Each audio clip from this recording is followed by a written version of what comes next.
하나님 말씀은 로마서 8장 16절 17절을 읽습니다. 성령이 친히 우리 영으로 더불어 우리가 하나님의 자녀인 것을 증거하시나니 자녀이면 또한 후사 곧 하나님의 후사요 그리스도와 함께한 후사니 우리가 그와 함께 영광을 받기 위하여 고난도 함께 받아야 될 것이니라. 아멘. 아멘. 한번 따라해 보겠습니다. 영광과 고난도 주님과 함께.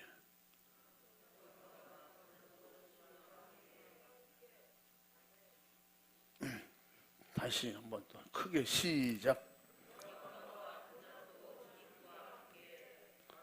할렐루야. 이게 함께예요. 예수님의 축복된 영광스러운 그 부활 승리, 그러기 위해서 고난도 함께 겪어야 되는 이게 함께예요. 좋은 것만 함께가 아니고 또 고난만 있는 게 아니고, 기독교는 뭐라 했어요? 피 위에 꽃이 피는 것이다. 피에 고난이 있고 영광의 축복이 있는 거예요. 우리가 주와 함께 한다고는 하면서 고난은 주님이 받으시고 나는 좋은 일, 편안한 일, 건강하고 정말 영광스러운 일만 있으면 좋겠습니다.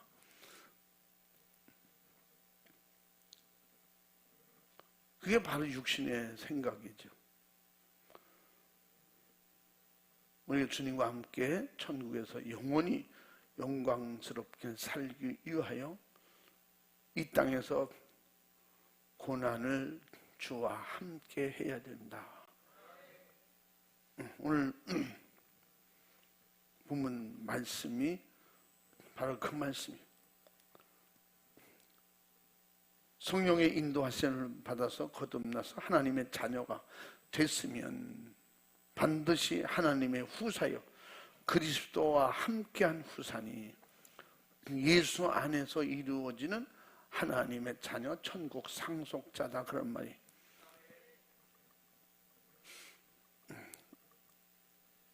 그러므로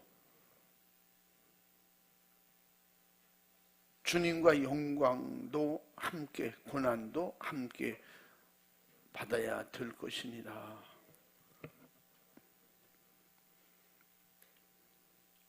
우리에게는 이 고난 속에 영광의 축복을 준비해 놓고 계신 주님이 계시기 때문에 우리의 고난이 아니고, 우리의 고난은, 예수님의 고난은 고난이었고 예수님의 죽음은 죽음이었어요. 그러므로 모든 것을 다 버렸어요. 예수님은 싹 버렸어요. 무엇을 위해서? 아버지 사랑의 뜻을 이루기 위해서. 예수님의 개인적으로 부귀영화를 위해서, 명예를 얻기 위해서 하신 게 아니에요. 예수님에게는 아무 유익이 없잖아요. 예수님이 이 땅에 안 오셔서도 하나님과 함께 하신 분이에요. 예수님이 오셔서 그런 고난을 받으시고 그런 죽음을 당해야 하늘나라 가면 더 상급이 있고 별같이 빛난다, 이런 얘기 한 군데도 없잖아요. 그렇게 될 수도 없고, 그분은 하늘에 계시면 그 예수님이 계신 자리는 하나님 우편에, 그 영광의 자리에 성부, 성자, 성령, 하나님 자리에 함께 하시는 분이에요. 근데 그분이 뭔 영화를, 뭔 영광을, 뭔 어떠한 것을 얻으려고 그렇게 하시겠어요? 단순히 예수님이 오신 목적은 아버지 뜻을 이루는 것인데, 아버지의 뜻은 예수님을 통해서 인류가 구원받는 겁니다. 근데 그 주님의 고난은 아버지의 뜻이고 아버지의 사랑의 뜻이 바로 예수님이 오셔서 우리를 살리는 건데, 그래서 하나님이 뜻은 뭐예요? 우리를 살리는 거, 하나님의 사랑이 모여 살리는 거. 생명 없는 자에게 생명 주시는 거. 그럼 우리는 생명이 없기 때문에 천국에서 살 수 있는 영생하는 이런 생명이 없어요. 이미 에덴 동산에서 다 잃어버렸어요. 뺏겼어요. 손실됐어요. 그러므로 그것을 다시 회복한다는 건 이 세상에는 어떤 길로도 없어요. 하나님만 하실 수 있어요. 하나님만. 하나님이 하시는데 하나님이 하시려는 조건이 뭐예요? 죄가 해결돼야 돼요. 불순종한 죄, 하나님을 반항한 죄, 대적한 죄, 뭘로 갚을 수, 뭘로 씻어낼 수 있고, 뭘로 해결할 수가 있겠어요? 그런 죄가 없고 흠이 없고 의롭고 거룩한 그분이 오셔야, 하나님이 오셔야 그것도 육신을 입고 오셔서 죄에 대한 대가를 다 치러야. 구약에는 모든 짐승들이 그 고난의 대가를 치르고 하나님께 제사가 상달됐잖아요. 장차 예수 그리스도가 오셔서 그렇게 하실 것을 예표로 하나님께서 다 보여주고 가르쳐 주신 것인데,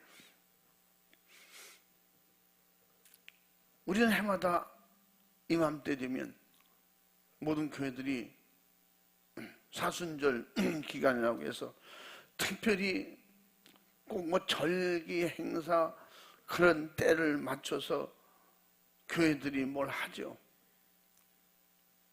여러 가지 뭐 행사도 하고 작정 기도도 하고 금식도 하고. 근데 실제적으로 우리는 1년 365일이 주와 함께하는, 주님과 항상 고난에 함께하고 기쁨도 함께하고 천국이 함께하고. 할렐루야. 그러므로 이제 종료주의를 앞두고 예수님께서 모든 고난을 마치고 이제 부활 승천하시기까지 예수님의 가정을 우리가 항상 이맘때도 보면 생각해보고 또 주님을 더 기억하는데, 우리가 중요하게 생각하고 기억할 것은 1년 365일 어느 한순간이라도 주님의 은혜와 주님의 돌보심과 주님의 역사 없이 내 삶이 믿음으로 살고 말씀으로 살고 천국 백성으로 하나님의 자녀로 살 수 있는 이런 길이 있다면 예수님께서 이 땅에 오시지도 않았겠죠. 예수님만 하실 수 있는 일이 죽어서 살리는 일이에요. 예수님이 잔인하게 죽고 우리를 살리는, 이 세상에 누가 죽어도 누굴 대신 살릴 수 없어요. 그것은 육신적으로는 가능할지 몰라도 영혼을 살리는 일은 절대 있을 수가 없는 거예요. 그래서 예수님이 오실 수밖에 없고, 예수님이 오셔서 하신 일이 하나님 나라를 가지고 오셨어요. 그래서 예수님을 통해서 하나님 나라를 상속하도록, 그래서 그렇게 하시려고 예수님이 오셔서 우리에게 하나님의 후사가 되도록, 누구를 통해서? 예수님을 통해서. 그래서 그 앞절에도 보면 우리에게 양자의 영을 받아요. 양자의 영. 우리 더불어 하나님의 자녀인 것을 그렇게 증거하실 수 있도록 우리에게 15절에 보면, 너희는 다시 무서워하는 종의 영을 받지 아니하고 양자의 영을 받았으므로 아바 아버지라 부르시게 하느니라. 이 세상적인 용어로 양자다 이렇게 표현해요. 양자의 영, 하나님을 아버지라고 부를 수 있는 그런 자격을 우리에게 주시는데, 그 자격은 양자의 영을 주셔서, 그러므로 그 양자의 영은 그 누구예요? 예수 그리스도를 통한 성령이십니다. 아멘. 그래서 성령을 모셔야 하나님의 자녀의 신분을 가질 수가 있어요. 예수 믿으면 되잖아. 그 말이에요. 예수님은 구세주로 믿는 그 믿음이 하나님 앞에 양자의 영을 받아서 하나님의 자녀가 될 수 있는 예수 그리스도를 통해서 그것을 보증하고 그렇게 확증하고 하늘나라의 후사가 되게 해주시는 역사가 성령, 하나님의 영이 내게 와야 이루어진다. 아멘. 예수님의 영도 누구예요? 성령이시라고 했죠. 예수님의 영이 하나님의 영이에요. 그러므로 예수님의 영은 육을 입고 오셨기 때문에 그는 다른 영, 요셉의 그 후손 영혼이다. 그러면 그는 단순한 육신이죠. 그리고 그분은 영으로, 성령으로 오셨고 성령으로 사역을 하셨고, 그 성령을, 같은 영을 우리에게 주셔서, 같은 영을 주셔서 예수님과 같은 그러한 동등한 위치에서 하나님 나라 들어갈 수 있도록, 이런 특별한 세상에는 있을 수 없는 그런 은혜가 우리에게 임한 것입니다. 할렐루야. 그래서 바로 예수님 안에서는 생사를 함께 해야 상급과 면류관도 받을 수가 있는 거예요. 예수님께서 열심히 잘하시고 마지막까지 목숨을 다 주셨기 때문에 예수님의 상은 하늘나라가 엄청나게 클 것이다, 그런 생각해보지도 않았잖아요. 그분은 주인이시고 그분은 천국의 왕이시고, 그렇기 때문에 스스로 가질 상급이 없어요. 그분은 스스로, 성령님 자신이, 예수님 자신이 그분은 하나님이시기 때문에 이 일을 마치고 가면 하나님 우편에서 본래의 자리로 돌아가시는 거예요. 그런데 우리들은 하늘나라 가면 그냥 구원받아서 천국 가서 사는 게 아니에요. 하늘나라 가서 살 수 있는 그런 특별한 은혜의 축복을 주셨는데, 우리는 예수님이 아니기 때문에 고난을 받고 누구를 대신 살려줄 수가 없어요. 그냥 나 하나 살기 바빠요. 그렇기 때문에 우리가 예수님을 믿고 천국 가는 데 있어서 우리가 고맙고 감사해서, 당연히 우리가 하나님 앞에 그냥 상이 하나도 없다고 할지라도 예수 믿고 하나님의 자녀만 될 수 있다면 그보다 더 큰 감사가 어디 있어요. 그런데 하늘나라 갈 때 우리에게 오히려 악한 영에게 시달리고 죄에 매여서 시달리고 고난받고 믿음 지키려고 목숨 내놓고 핍박받고 고난을 받을 때 이 모든 것을 하늘나라에서 상급으로 계산해 주신다는 거예요. 이게 세상과 다른 겁니다. 세상에서 잘못해서 고난받으면 벌 받아야 돼요. 감옥에 가서 벌 받는데 벌 받고 나오면 상 줄게, 그런 세상이 어디 있어요.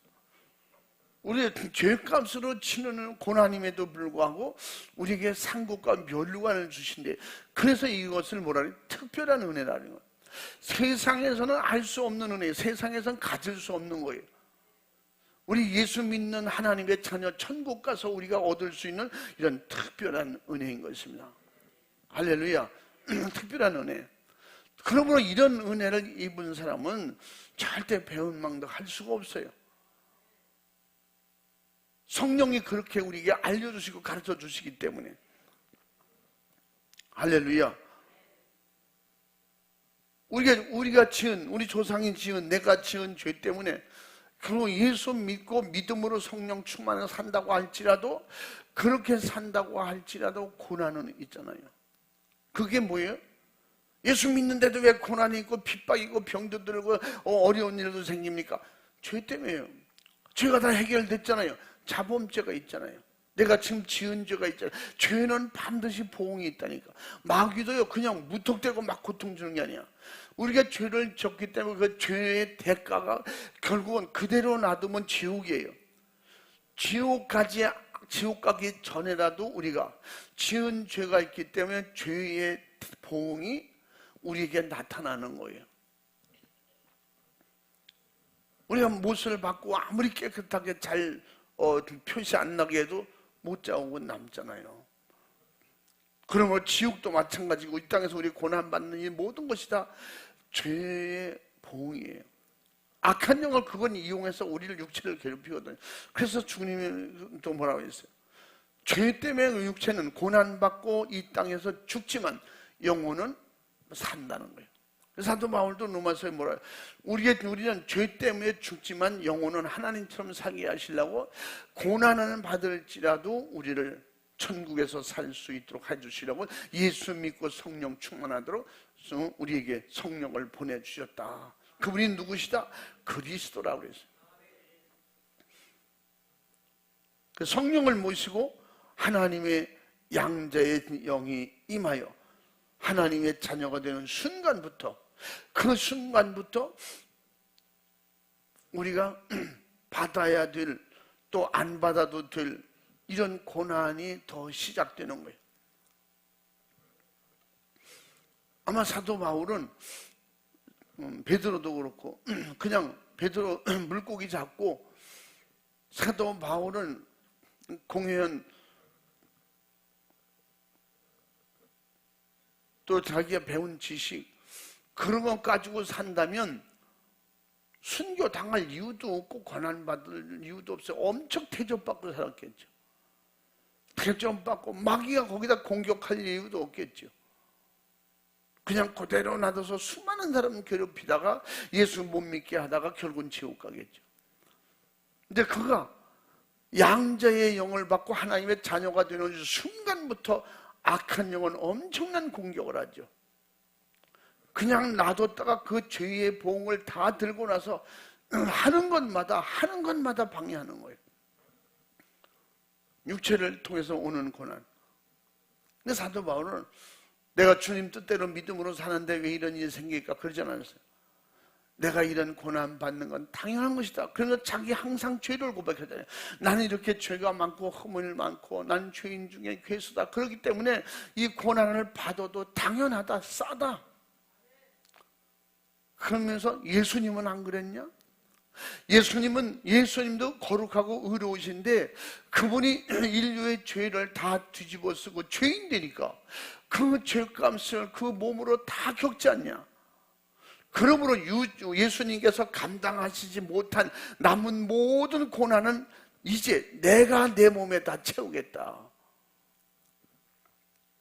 그것은 주님이 받으신 고난 죽으심, 그보다 더 큰 어려움이 있을지라도 나는 내 몸으로 감당하고 내 죄만 다 해결되고 천국 가서 상급받는 일이 있다고만 하면 난 그것은 무엇인지 내 몸에 채우겠다. 그리스도의 고난을 내 안에 채우겠다. 그러면서 그 사랑은 어떤 것으로도 나에게서 끊어질 수 없다. 내가 버릴 수도 없다. 나는 절대 그런 확실한 은혜를 주시고 믿음을 주신 하나님께 감사하면서 모든 영광을 돌린다고 그러잖아요. 내가 놔둔 것은 다 하나님의 은혜입니다. 하나님께 영광 돌리는 거예요. 하나님의 주신 것이 축복이라고 생각하는 거예요. 세상 사람들이 바라볼 때 그를 보고 저는 어느 날부터 다메섹에 사건이 있었다더니 그때부터 복받은 사람이야. 성령 충만한 사람들은 그렇게 봐. 복받은 사람이야. 세상 율법주의자들이 볼 때는 저주받은 사람이야. 망했다. 저는 너무 많이 배웠더니 결국 미쳐버렸구나. 정신이 나가버렸어. 그 귀신 들렸어. 그래서 자기 경험을 통해서 사도 바울이 늘 말씀드린 것처럼 고린도전서 2장 14절에 육신의 사람은 내가 하는 걸 알 수 없고 내가 하는 걸 받을 수 없고 내가 하는 걸 같이 함께 할 수가 없다. 왜 그러냐? 나를 미련하게 보기 때문에.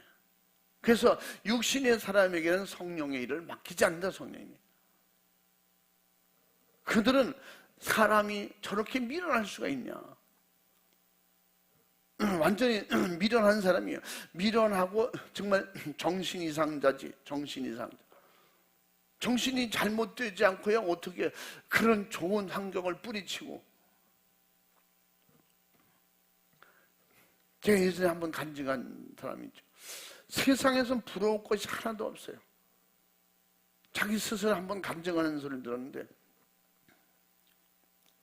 자기 남편이 전국에 볼링협회 회장도 하고 그때 상당히 수준급입니다.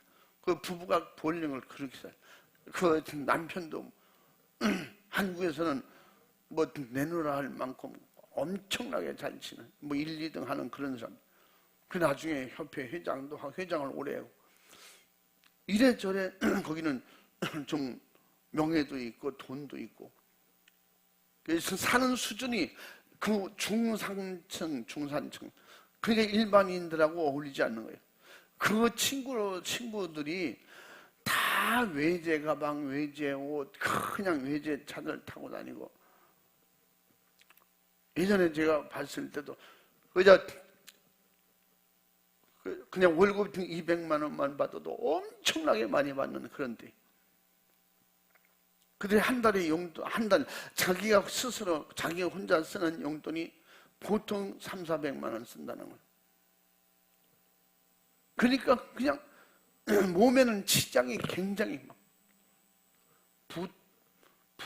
귀티가 그냥 줄줄 흘러. 그럴 때 나는 보지 못했어요. 그 친구들을 봤어요. 그 친구들은 봤고, 그분이 사진 찍은 거, 그 집에 신방 갔다 집에서 그냥 한쪽 벽에는 볼링공이 꽉 차 있어요. 다 이건 무슨 기념 이거요.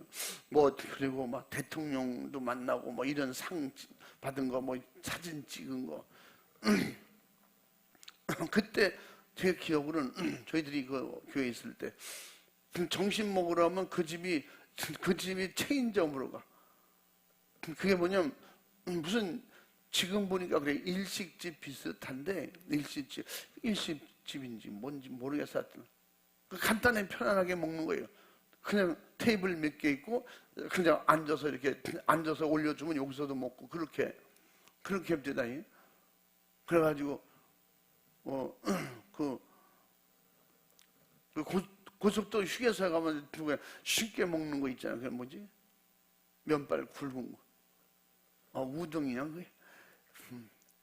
거기다 야채 몇 개 올려주고 우리가 가면 밥 줘. 거기는 밥 줘. 밥 드려. 우리가 가면 그럼 밥 한 공기씩 항상 더 줘. 근데 그게 인천에 여러 개 있었어요.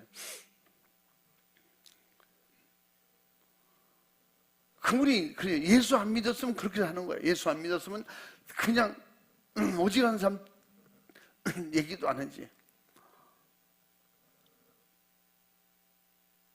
지금도 그래도 뭐 저 독일차 벤츠하면 그래도 부의 상징이잖아요. 그때 당신도 그 여자 집사님이 벤츠 타고 다닙니다. 그 뒤에 그 볼링공 담는 가방, 옷, 뭐 이런 게 신발 그런 게 있어요. 왜 이런 걸 가지고 다니냐고. 아직도 이 습관을 못 버려요. 이건 그냥 넣고 다니는 거예요.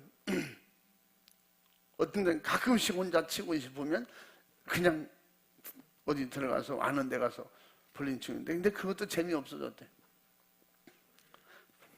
저는 그냥 평범하게 봤죠. 보니까 겨울 털신 겉엔 고무로 되고 속에는 털로 된 거 있잖아.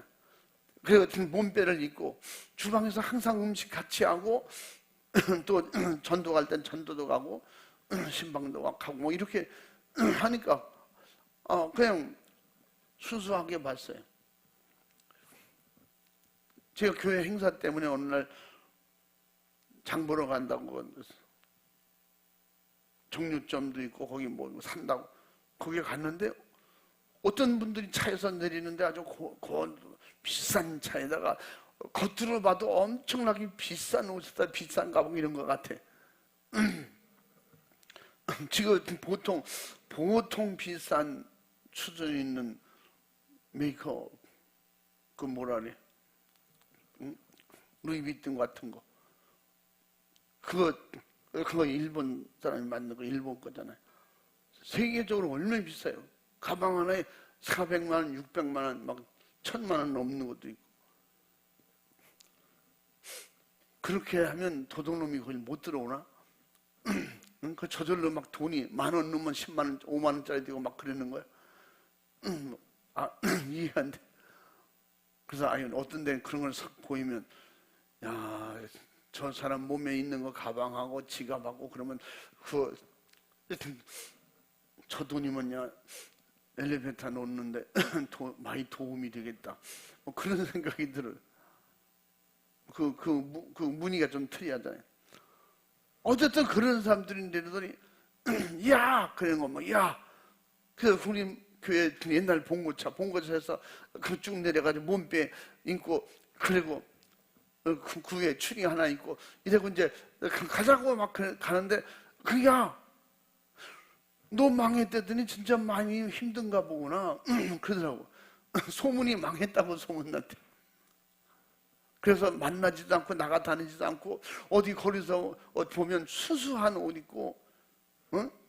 그렇더니 잠바 하나, 추리 하나 입고 그 털고무신 신고 몸빼 입고 이러고 나타나니까 사람들이 볼 때 그런 걸 처음 보잖아요.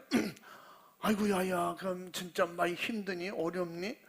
그러면서 동정의 눈빛을 살피는 이분은 너무 행복하고 좋아 보이는 거예요. 친구들이 그래, 야 이년들아 그렇게 말하지 마. 난 지금 제일 행복해.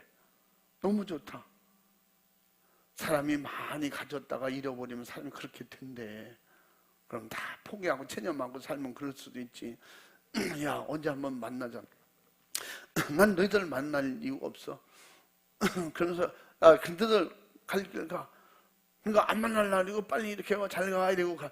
그래서 너무 신기한 거예요. 그래서 쳐다보고 도대체 어떤 관계인데 저렇게 대단한 귀부인들하고 막 야이년들아 막 이러면서 그렇게 친구예요. 나중에 이제 거기 갔던 분이 다른 분이 얘기해 주는 거예요. 그 집사님 그 친구들이야, 옛날 친구들. 어떤 친구인데 그래요? 아니 말도 많아요. 옛날에는 우리하고 상대도 못했어요. 같이 한 동네 사는지도 알지도 못했어요. 그냥 좋은 집에 그냥 그렇게 이러다 저러다가 장기 어떤 친구가 교회 다니는 친구가 있는데요.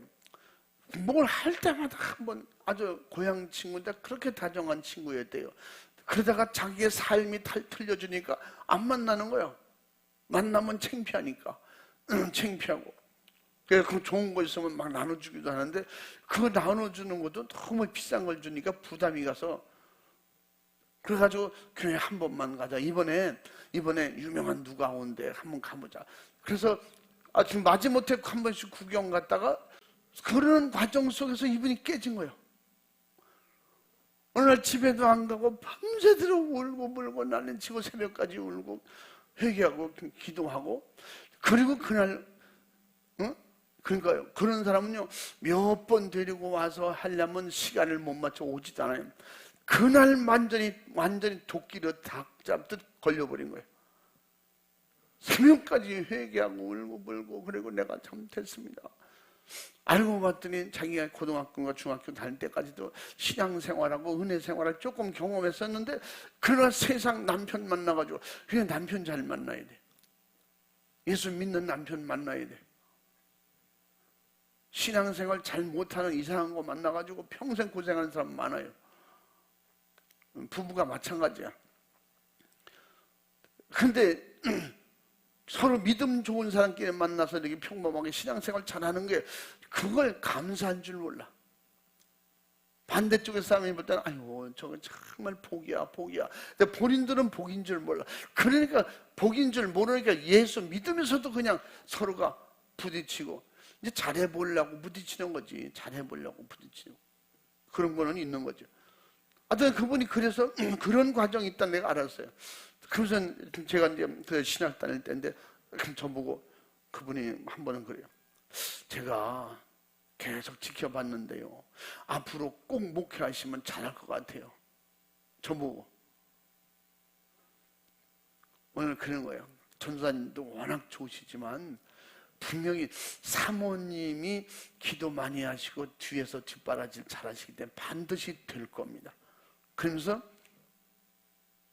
저를 정심 초대를 해서 그쪽에 가서 우리 집사람하고 같이 가서 먹고 근데 자기가 조금씩 모아놓는 게 있대. 1년에 한 번, 2년에 한 번이니까 성지순례를 주의 정도를 보내주고 싶대. 그래서 저를 보고 그거 모아놓은 돈이었는데 성지순례를 가시라고. 근데 그때는 성지순례는 저는 엄청 사치였어요. 그 돈 있으면 제가 다른 거예요. 저는 버스 표만 가지고 다닐 때야.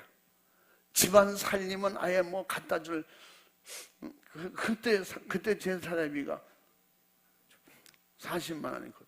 그래서 다른 친구들보다는 많이 받고 있었어요. 그거 갖다 주면 한 달 세금 나가는 것도 모자라요. 애들 쓰는 거. 힘들지만 그냥 동생이 그때 같이 있었기 때문에. 사람 눈치가 이상하면 동생이 꼭 제 지갑에다 돈을 넣어주든가 사무 주머니에다 돈을 넣어주든가 이래가지고 그때 이제 그렇게 원래 신앙 다니면서는요 돈이 풍성해서 다니는 사람 거의 없더라고. 그러니까 진짜 주님만 의지할 수밖에 없어요. 그것도 같이 갔던 사람이 아이고 가야 되는데 근데 난 이해가 안 되는 거야. 월요일날 채플 시간에 헌금하는 시간이 있거든요.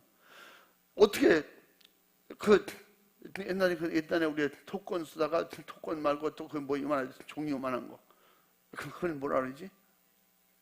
응? 회수권이 아니야? 넌 그건 어떻게 아냐? 난 지금 그건 잘 모르겠어. 그거 살 돈을 없이 다 헌금해버렸대. 야, 정말. 그래, 저는 그래도 양복 입고, 이렇게 멀고 하니까 돈 몇 푼 있게 생겼잖아요. 나보고, 전사님, 버스표 한 장만 좀 빌려주시면 안 돼? 나 한 장 가지고 있는데.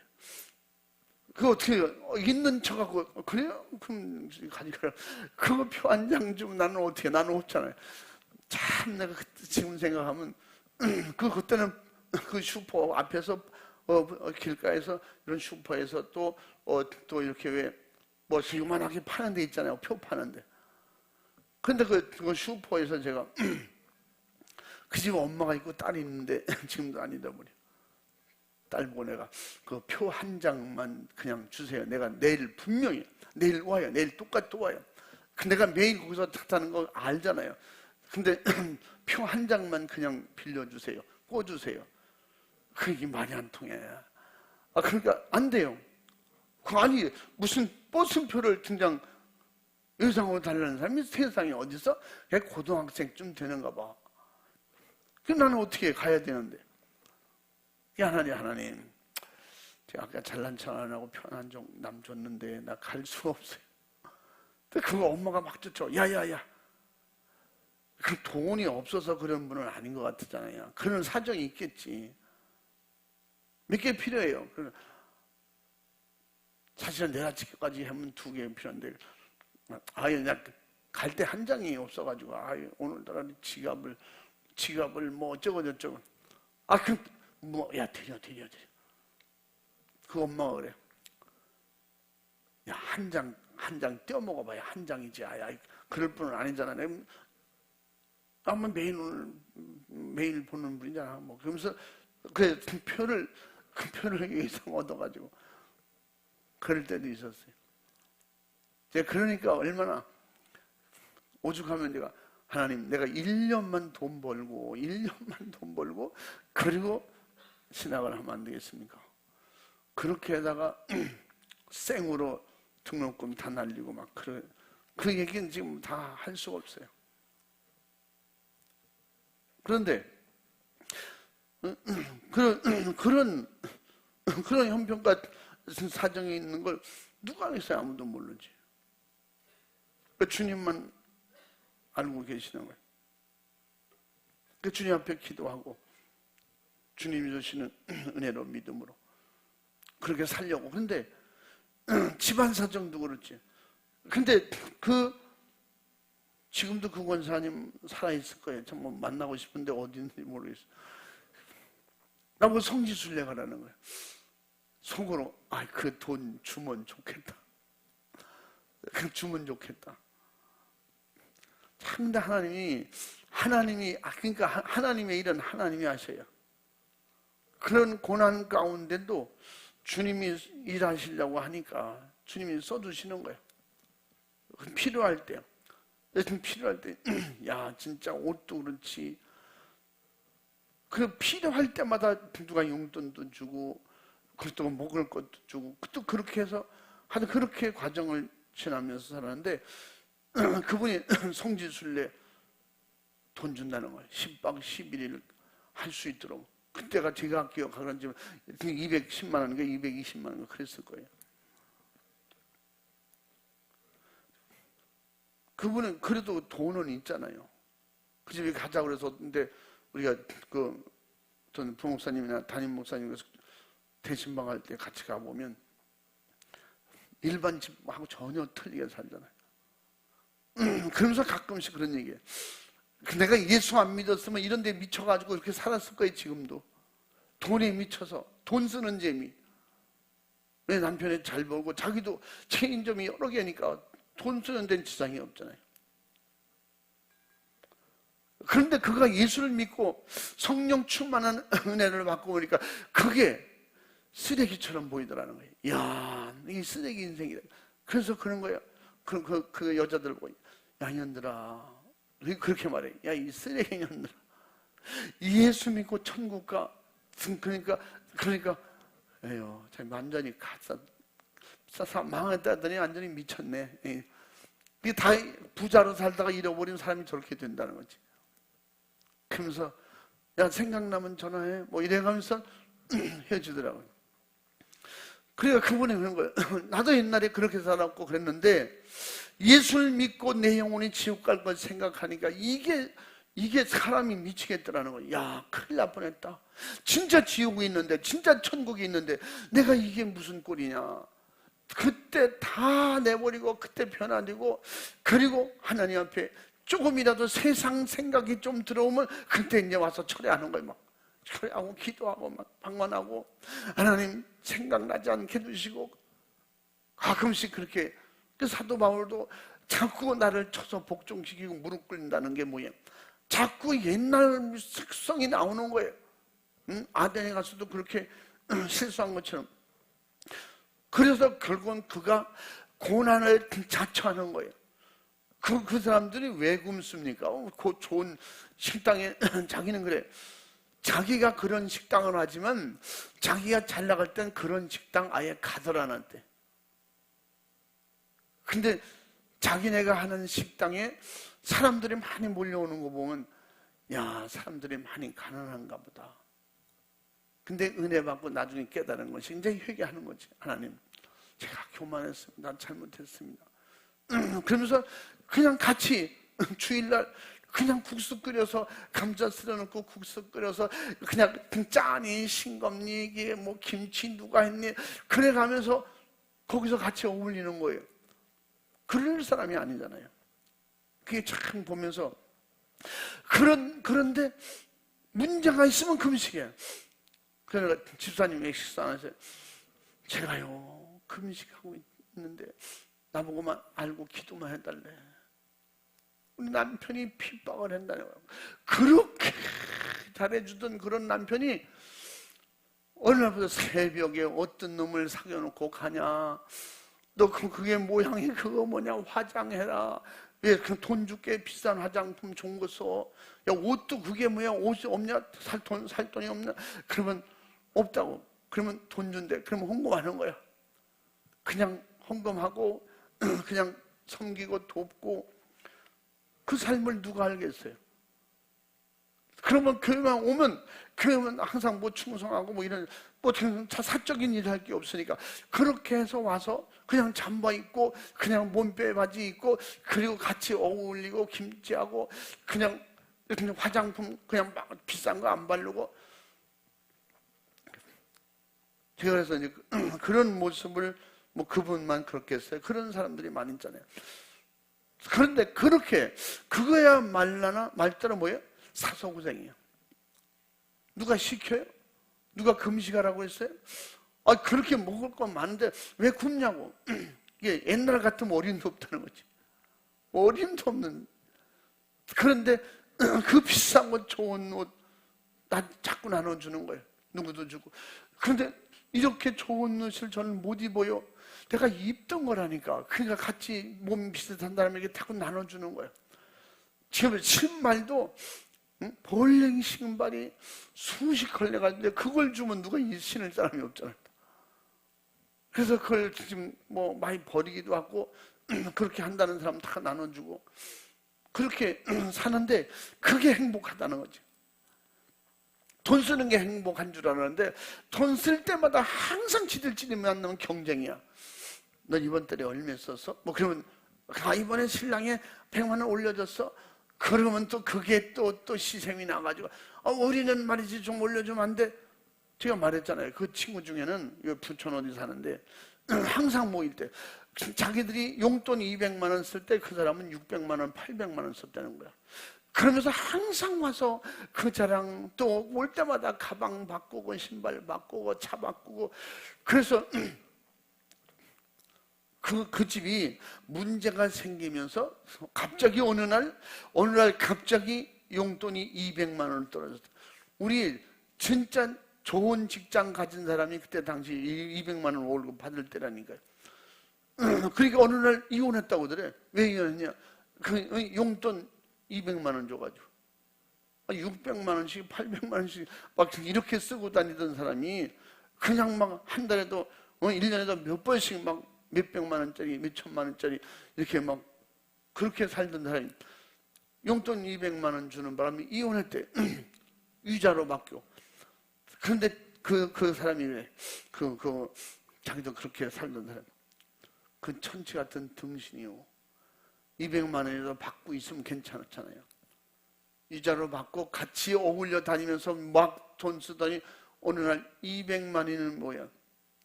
돈이 없어가지고 쩔쩔매고 거기에 붙어 살았으면 그 남편이 다시 한번 또 회복돼가지고 지금 엄청나게 부자로 잘 살고 다른 여자 얻어서 잘 산대잖아요. 저도 그런 꼴 날 뻔했잖아요. 그래서 그나마 남편이 날 힘들게 하고 핍박을 해도 너무 감사한 게 그 나에게 그래도 필요할 땐 용돈도 주고 그러면 잘해주는데 제가 그 남편을 보면서 야 저렇게 어떻게 진짜 어떻게 저렇게 지 맘대로 생기고 어떻게 저렇게 지 맘대로 살까? 자기 맘대로요. 오늘 가서 전부 남편이 어이구 오셨으니까 반갑습니다. 그 같이 이제 인사도 하고 그러면 진짜요? 그 부인에게도 그냥 뭐 다 명령하고 그런데도 그렇게 잘해줬대. 내 은혜 받고 믿음으로 살으니까 잘해주는데 자기 말 안 들으면 돈도 막 줬다 안 줬다 그리고 네가 버는 돈으로서 자기 버는 돈도 사실 많으니까. 왜 이런 얘기를 구차하게 하냐면 예수 없을 땐 그렇더니 예수가 내 안에 충만한 나와 함께 계시고 주와 함께 계시니까 주님과 함께 사는 거야. 그럼 어떻게? 주님 가신 길을 가는 거지. 핍박을 받아도 감사하고 결혼해서 한 번도 욕 먹어본 적이 없대 신랑한테. 근데 예수 믿고 나서 욕을 욕같이 먹는다는 거예요. 내가요 욕을 욕같이 먹어요. 옛날에 그랬으면 난리 났지. 이혼해 뭐 대본 나올 텐데 지금은 말도 못하고 어떻게든지 예수 믿게. 그래서 지금 그때 당시에 제가 보니까 많이 돌아와서 지금은 교회 가는 거 뭐라고는 안 하는데 내가 가자고 그럴 땐 가야 돼. 그게 꼭 주일날이야. 그러면 소리 지르고 난리고 욕하고 간다는 거예요. 그래서 그랬대요. 한 번은 난 당신이 이혼하자고 해도 내가 예수 믿는 것만 타치하지 않으면 이혼하자고 해도 그건 안 들어줄 것이고 아니 이혼하자고 하면 그건 들어주겠지만 예수 믿지 마라 그건 못 들어준다고. 당신도 반드시 내가 전도할 거야. 미친 개 모시기 뭐 소 모시기 다 나. 그 친구로서 욕을 안 한다고 그래도요. 그 교회에서 뭔 행사가 있으면 가끔씩 한번 진짜요. 사람은요 그 흉보는 건 아닌데 얼마나 남자가 촌스러운지 몰라. 생긴 게 진짜 시골 사람처럼 생겼어요. 걷는 것도 어깨 뭐 이런데 아주 촌스럽게 그래서 내가 야, 어떻게 저렇게 촌스럽게 생긴 사람이 돈은 많을까? 어떻게 볼링은 잘 치고 볼링 회장도 오래 하고 뭐 그래서 그 자기 가지고 있는 사업도 잘 된다니까. 그러면서 결국은 예수 믿는 것이 어떤 어려움이 있어도 자기는 천국 가야 된다. 반드시 우리 애들, 그래서 아들이 그때 대학 다니는 아들이 있는데, 아들하고 딸이 있는데 그를 데리고 교회 오는 거야. 그 어떤 데 가면서 근데 엄마는 미쳤어. 이게 뭐야? 우리가 왜 쟤들하고 어울리고 그 왜 낮에 국수 먹으라 그래? 국수 먹으라 그러지만 집이 좀 강해 내비둬. 아니야, 이 국수 먹어야 복을 받아. 다 이게 기도하는 국수니까 국수를 먹여서 그래서 요만큼 갖다가 조금씩 먹고, 어떤 데 보면 같이 이렇게 나보다 좀 어리고 그래서 하여튼 왔냐 그러면 예, 지 맘대로. 그런데도 그 영혼 구원받아야 된다고. 그래서 제가 그 나중엔 다 모르겠는데 하여튼 교회는 열심히 딸도 다른 신앙에게도 신앙생활을 잘하는 것 같았어요. 우리가 알고, 예수님께서 알고 고난을 받는 자가 복이 있다는 거야. 내가 예수 안 믿으면 이렇게 살 수 있어. 근데 예수님 때문에 나는 스스로 고난 받는 거야. 사도 바울도 예수님이 고난 받으시다 갔으니 나도 고난 받아야지. 예수님이 죽었으면 나도 죽어야지.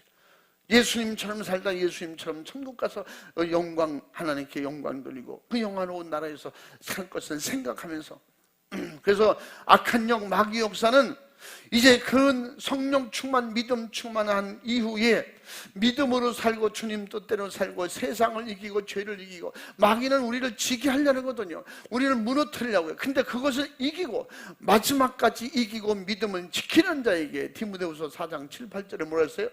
그 믿음을 마지막까지 선한 싸움을 싸워서 지켜내면 반드시 상 주신다는 거예요. 내게뿐만 아니라 나와 같이 사모하고 이렇게 믿음으로 이기는 자들에게 같은 상을 준비해 놓고 계시다고. 그래서 바로 그 마지막 때의 고난을 더욱 심하게 받고 또 하나님의 자녀로 살면, 그런 영적인 삶을 살면 마귀 역사고 더욱 믿음에서 약해지고 믿음에서 떨어지도록 계속해서 우리를 더 괴롭힙니다. 그래서 예수님께서 고난을 당할지라도 담대하라, 환난을 당하나 담대하라, 내가 세상을 이겼노라. 예수님이 이기신 거에 세상에 볼 땐 진 거지. 그런데 믿음, 하나님의 뜻, 영혼 구원하는 걸 포기하지 않고 완성하셨거든요. 믿음 성공한 거예요. 우리는 고난을 받을지라도 실패는 없는 거예요. 고난을 받을지라도 절대 손해보지 않는 거예요. 우리 믿음으로 믿음 지키는 고난, 신앙생활 하는 것 때문에 받는 핍박과 어려움과 고난은 바로 하늘의 상급과 멸류관이 있기 때문에.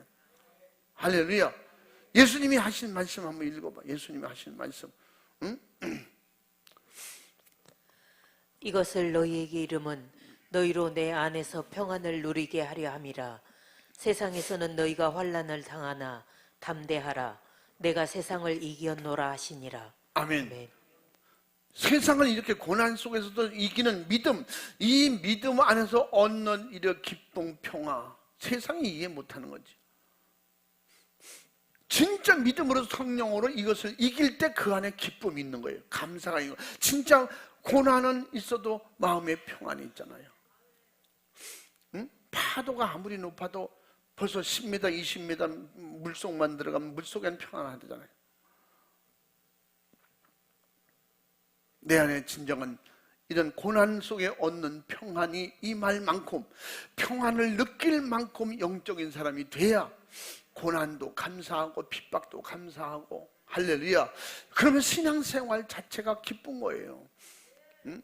분명히 무슨 일이 또 있겠다 싶으면 하나님께서 또한 기도할 수 있는 기회다. 믿음의 기회다. 할렐루야. 기도하는 생활, 새벽 예배 드리는 생활, 남들이 볼 때 좀 고난이죠. 남들이 볼 때는 바보짓 하는 거지, 미련한 짓 하는 거예요. 제가 오늘 아침에도 새벽 예배 내려갔는데, 그래서 제가 준비하고, 요새는 제가 더 많이 위에서 예배를 드리고 이러는데 목사 보고 내가 잔소리만 많이 하면서, 어떤 때는 새벽에 나올 때도 제가 기침이 많이 하면 그때는 못 내려와요.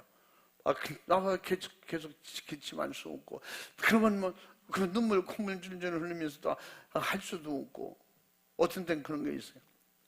아예 몇 시간 안 잘 때는 그게 좀 덜한데, 그래서 오늘도 일찍 일어나서 미리 4시부터 준비하고 4시 전인가? 그때 준비하고 또 기도하고 그래서 막 찬바람도 쐬고 이렇게 준비하고 그래서 제가 2분 전에 여기 딱 내려오면 맞거든요.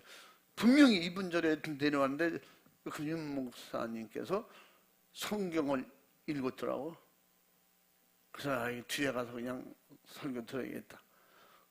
근데 제 마음에 성경 읽은 거 가지고 설교하면 되잖아. 그래서 나가서 내가 설교한다. 어떤 데는 기도하면 기도 이어서 하고, 성경 읽었으니 설교 중간에는 내가 들어갈 수 없지만 성경 마무리 읽길래 가서 근데 새벽에 오늘 새벽에 올 멤버만 왔어. 올 멤버만 나와. 응? 어떻게 이렇게 많이 안 모일 수 있냐? 부목사하지. 그 목사님이 안 내려오시니까 좀 이렇게 잘 안 나와요. 네가 설교를 못해서 그래. 네 설교에 성도들이 은혜가 막 돼봐라. 부목사님 설교 들으러 가야 돼. 막. 응? 그 설교 들어야 살아. 담임 목사님보다 설교가 더 막 영적이고 막 은혜가 임하고 막. 그래 해봐라야. 그래. 그렇게 또 해야죠. 어떤 데는 내가 들어도 많이 은혜가 되는데 어떤 데는 쓸데없는 얘기를 많이 할 때는 내가 막 속상해. 짧은 시간에 뭐 다른 얘기할 게 뭐 있어. 성경 얘기만 해도 짧은 시간에 할 얘기가 너무 많은데 다른 이야기 하지 마. 또 이 정신이 세상으로 한번 이렇게 풀리면 계속 그딴 얘기로 그냥 그렇게 끝나. 그거 하지 마라. 성경 얘기하고 진짜 복음적인 이 말 들어도 꼭 복음적이고 이렇게. 아침에 해서 사람들이 왜 새벽에 나오다가 안 나오냐고. 왜 새벽에? 응? 남들이 바보짓 한다고 그래. 그 밤에 듣기도 하고 새벽에 듣고 바보짓 좀 하지 마. 천국 가봐. 누가 바본가? 심는 대로 거둔다래서 행한 대로 갚아주시는 거예요. 힘들어도 내 길 내가 가는 거예요. 아까 말했잖아요. 그분이 그 은혜를 깨닫고 나서 그냥 늦게까지 늦잠 자고 이러던 사람이 새벽에 4시부터 일어나 준비하고 그분은 꼭 새벽마다 머리 감고 나온대. 그게 자기 은혜 받은 생활부터 내가 하나님 앞에 깨끗하고 정결해야 돼. 그래서 새벽마다 일어나서 머리 감고 이러고 그냥 기본 화장품 팍 바르고 그냥 입술 그냥 이런 겨울에는 립스틱 이런 거 바르고 안 터지는 거 바르고 그리고 교회 나오다가 어느 날 그 딱 도로가 하나인데 차가 다니고 인도가 있는데 거기 술 먹은 어떤 그 청년인지 중년인지 4-5명이 모여가지고 그냥 이런 얘기하고 있더라는 거예요. 그러면서 저거 어떻게 하지? 저기 비켜가야 되는데 어떻게 그냥 큰일 났다. 저 돌아가면 벌써 한 10분, 20분 더 걸리고 일로 가야지만 바로 가야 몇 분이면 가는데 큰일 났다. 그래서 생각하다가 순간 생각이 확 들어오는데 다윗이 다른 나라로 도망가가지고 왕 앞에 가서 그가 바보가 돼버렸잖아요. 바보가 되니까 그 골리앗을 죽인 나라에 가가지고 그 이놈이 골리앗을 죽였다고. 근데 그 왕 앞에 갔는데 그놈을 데려와라 내가 죽여버리게. 근데 데려갔는데 다윗이 갑자기 바보가 돼. 입을 딱 벌리고 춤인 줄 흘리고 눈이 다 희미해지고 그러는데 야 이런 놈이 골리앗을 죽이겠냐? 야 네 눈을 봐라. 이게 골리앗 죽이겠니? 지 몸 하나 관리 못해. 얘 그 완전 정신 나간 놈이네. 그래서 내보내라. 그래가지고 살아났대요. 갑자기 그 생각이 나서 그냥 나는 지금부터 미친년이다. 옷을 벗고 가방을 가지고 야 이 새끼들아 다 덤벼 막 이러면 그러니까 그 걔들이 야야야 저 미친년이다. 야 미쳐 비켜. 그래 미친년 지나간다고 다 옆에 가가지고 가만히 이러고 있더래잖아. 그래서 속으로 아니 미친놈들, 지들이 미친놈들이지. 그리고 교회 가까이 와가지고 또 이렇게 옷 다 입고 되고 그러면서 교회를 들어갔대. 그래 미친 짓이 되니까 그들이 무서워서 도망가대. 그러면서 그래. 아, 나 글쎄 어제 새벽에 그렇게 미친 짓이라고. 근데 어디서 그런 생각이 나는지, 아, 다윗처럼 한번 해봐야겠다. 그래가지고 그렇게 미친 짓이라고 그러니까 다 덤벼라 이 새끼들아 이러니까 그 청년들 같은데 다 도망가더래. 옆에 가서 저에 가서 다 이렇게 딴전 보고 숨어 있더래잖아. 아, 그래서 만약에 그래도 붙잡으면 큰일이다. 이거 어떻게 하면 좋으냐. 하나님 책임져 주시옵소서. 그러고 했대. 그러니까 가끔씩 그런 것도 필요해요. 그러니까 신랑이 볼 때는 미친 거야. 새벽에 일어나 머리 감고 새벽에 교회 가고, 그냥 밤에 금요일날 기도 가고, 눈만 뜨면 교회 가고. 이건 미쳐도 보통 미친 게 아니라고. 그러니까 때리지 않고는 욕은 다들 하는 거야. 정신 나간 년, 미친 년, 바람났냐, 뭐 목사가 좋아서 그냥 교회 하나 사람 사귀어놨냐, 별소리다. 그래서 어느 날 가보자. 내가 사귀어놓고 하나 숨겨놓은 남자한테 가보자. 그래서 교회를 한번 데리고 왔는데 그 유난히 살피더니 어떤 놈인가. 내가 사귀고 있는 남자는 바로 예수님이다. 그러니까 아유 완전히 미쳤네. 아유 미쳤네. 그러더래요. 사람이 달라지는 게 순간이에요. 믿음으로 은혜 받고 성령 충만하면 내 안에 느끼는 평안, 내 안에 느끼는 기쁨, 그 평안을 너에게 진짜 주기 위해서 환난을 당하나 담대하라는 거예요. 물론 믿음으로 담대하라는 거지. 믿음으로 담대하라. 내가 세상을 이겨노라. 반드시 이렇게 주님을 모시고 강하고 담대한 자만이 이기는 거예요. 승리하는 겁니다. 그래서 예수님은 지금도 우리와 함께 고난을 받으려고 이 땅에 오셔서 바로 십자가를 지셨고, 가진 고난, 비난, 수치, 창피 이런 일을 다 스스로 감당하셨습니다. 지금도 우리와 고난을 받으실 때 나도 너를 위해서 고난을 받았다. 내가 너를 위해서 다 줬다. 너는 나를 위해서 뭘 할래? 주님을 위해서 내가 고난 받겠습니다. 주님을 위해서 핍박을 받겠습니다. 주님 나와 함께 계시니 어디서든지 주님이 하시는, 주님이 가신 길 저도 가겠습니다. 그 주님을 전적으로 의지할 때, 그래서 주님께서 성경을 통해서 우리에게 지금도 가르쳐 주시는 약속의 말씀이 우리에게, 나도 이렇게 너희를 위해서 고난 받았다고. 마태복음 27장 27절, 마태복음 27절 한번 읽어봐. 34절까지 빨리 읽어봐. 이에 총독의 군병들이 예수를 데리고 관정 안으로 들어가서 온 군대를 그에게로 모으고 그의 옷을 벗기고 홍포를 입히며 가시 면류관을 엮어 그 머리에 씌우고 갈대를 그 오른손에 들리고 그 앞에서 무릎을 꿇고 희롱하여 가로되 유대인의 왕이여 평안할지어다 하며 그에게 침 뱉고 갈대를 빼앗아 그의 머리를 치더라. 희롱을 다한 후 홍포를 벗기고 도로 그의 옷을 입혀 십자가에 못 박으려고 끌고 나가니라. 나가다가 시몬이란 구레네 사람을 만나매 그를 억지로 같이 가게 하여 예수의 십자가를 지웠더라. 아멘. 예수님 무엇 때문에? 저와 여러분 때문에. 내가 이미 다 고난 받았잖아. 근데 나는 고난 받고 너를 살렸고, 너는 네 영혼을 위해서, 나를 위해서 이 고난과 죽음의 길을 간다면 반드시 예수님은 내가 함께한다 약속하셨고, 그리고 그 고난은 곧 실패가 아니라 하늘나라의 상급이 된다는 거. 할렐루야. 예수님은 특별한 상급이 없으시고, 성령님 우리를 도우시되 나하고 반반 50대 50 하자 이런 것도 없잖아요. 성령님 모시고 100% 그 충성한 믿음으로 산 이게 다 100% 내 거예요. 예수님의 이름으로 감당만 하면 다 100% 내 거예요. 주님이 1% 날 달라 그것도 없어요. 그분은 이미 다 가지고 계시기 때문에. 그러므로 반드시 주님께서 우리에게 너희가 내 이름으로 살고 믿음으로 살면 고난을 받을 것이다. 그러나 고난은 절대 실패가 아니라는 거죠. 핍박이 실패가 아니라는 것입니다. 오히려 내 이름 때문에 고난을 받는 자는 오히려 내가 머리털 하나까지도 상치 않게. 그게 무슨 말씀이야?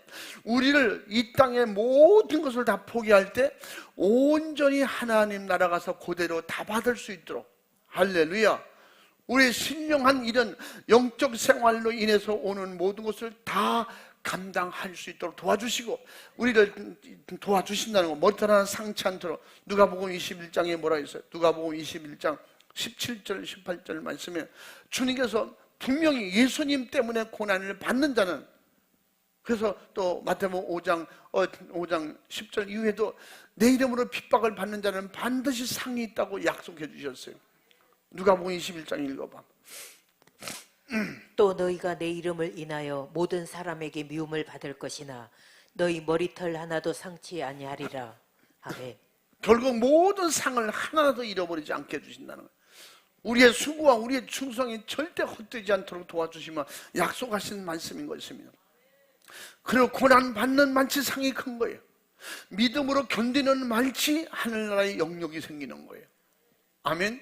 믿음으로 견디면 영역이 생기고 끝까지 견디고 고난을 많이 받으면 받을수록 핍박이 크면 클수록 하늘의 상급이 크다고 약속해 주셨으니 진짜 주님의 약속을 그대로 믿는다면 우리는 고난이 있는 것을 당연히 알고 핍박하는 것이 있다면 당연히 알고 그리고 우리가 전도할 때 오는 어려움이 있으면 당연히 알고 그래서 포기하지 말고 어떻게 지난 말씀드렸잖아요. 끝까지 될 때까지 하는 거예요. 핍박받으러 가는 거예요. 욕먹으러 가는 거예요. 할렐루야. 그 모든 곳에 우리를 들으시고 함께 하신다고 약속하셨기 때문에 우리는 천국 가는 길은 고난의 길인 것입니다. 절대 천국 가는 길은 누가 너무 쉽잖아. 은혜 받은 내 안에 평안과 감사의 마음 말고 육으로 오는 고난, 천국 가는 길은 가시밭길이고 고난의 길이고 죽음의 길이고 악한 영이 우리를 어떤 덫을 만들어 놓고 우리를 힘들게 해요. 멀쩡한데도 어디가 때로는 질병으로 핍박으로. 그래서 결국 욥도 그런 표현을 썼잖아요. 내가 결국은 정금같이 나오리라. 내가 이런 고난이 있을지라도 반드시 나를 하나님께서는 정금같이 나오게 주실 것이다. 한번 또 읽어봐. 욥기서 23장. 욥기서 23장 10절 읽어봐. 우리는 금같이 연단하여 정금같이 나오게 해주신다 그랬어. 믿음을 더 확실하게 강하게 해주신다는 겁니다.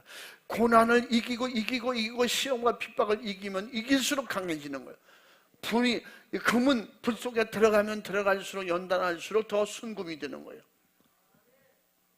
이거 알잖아요? 그런 비유로 읽어만 봐.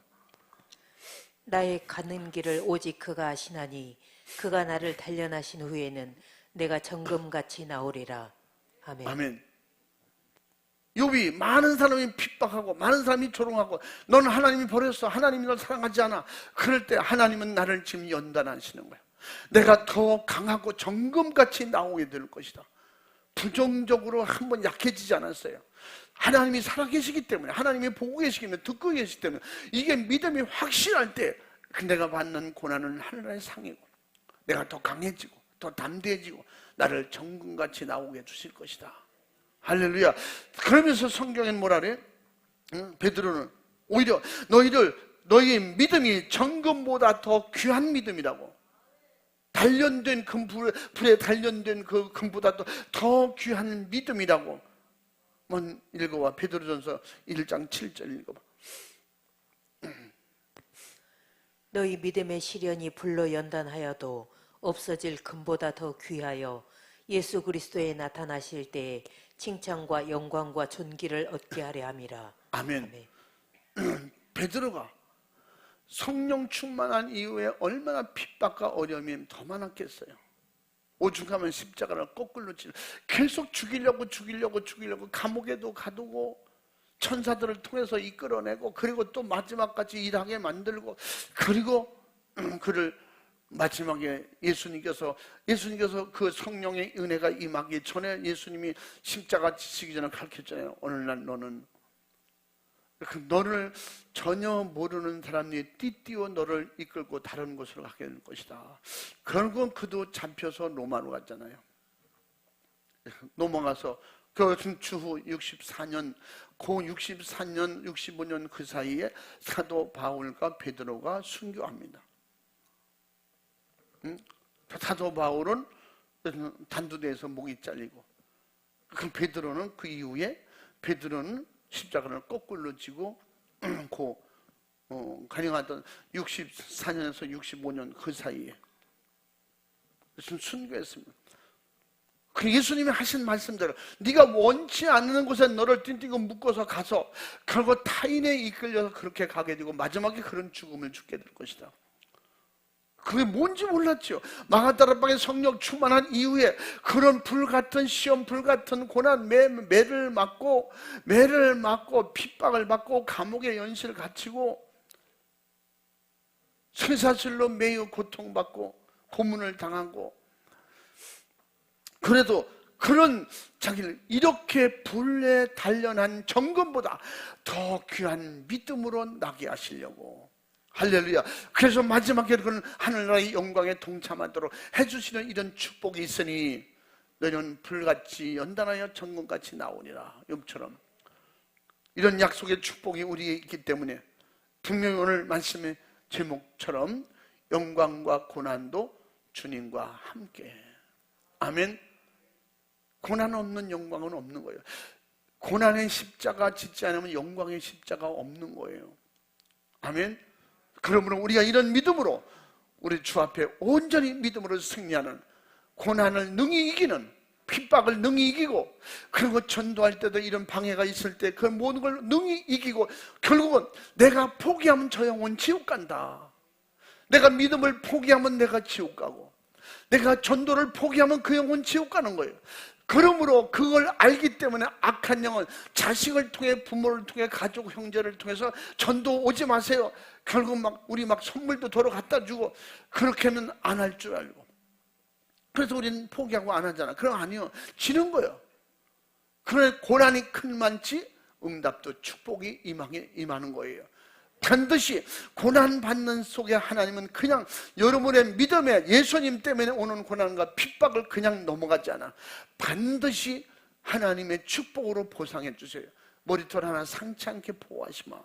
여러분이 영적 생활엔 전혀 지장 없도록 도와주시는 겁니다. 더 강해지는 겁니다. 더 하늘의 위로와 평강이 있는 것입니다. 내 안에 느끼는 평강이, 내 안에 느끼는 즐거움이 하나님이 주시는, 하늘에서 주시는 이런 역사가 일어나는, 이런 영적인 신령한 경험과 축복으로 하나님께 영광 올려드리고 고난을 이기시기 바랍니다. 핍박을 이기시기 바랍니다. 시험을 넉넉히 이겨서 더 단련된 황금 금덩어리처럼 오늘 욥의 신앙 고백처럼 정금같이 나오리라. 할렐루야.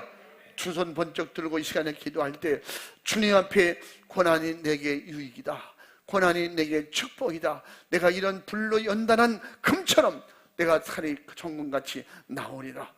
욥의 확신한 이런 신앙 고백처럼 우리에게도 이 믿음 가지고 주님만 바라보게 도와 주시옵소서. 주님만 의지하고 승리하도록 도와 주시옵소서. 축복해 주시옵소서. 두 손 번쩍 들고 주님, 내가 때로는 고난이 있고 힘들고 피곤하고 어려우면 내가 원망하고 불평했던 거 용서하여 주옵소서. 더 강해지게 하시고 담대하게 하시고 더 주님의 십자가만 바라보게 하시고 주님 도와주옵소서. 주여 삼창하고 기도합니다. 주여, 주여, 주여.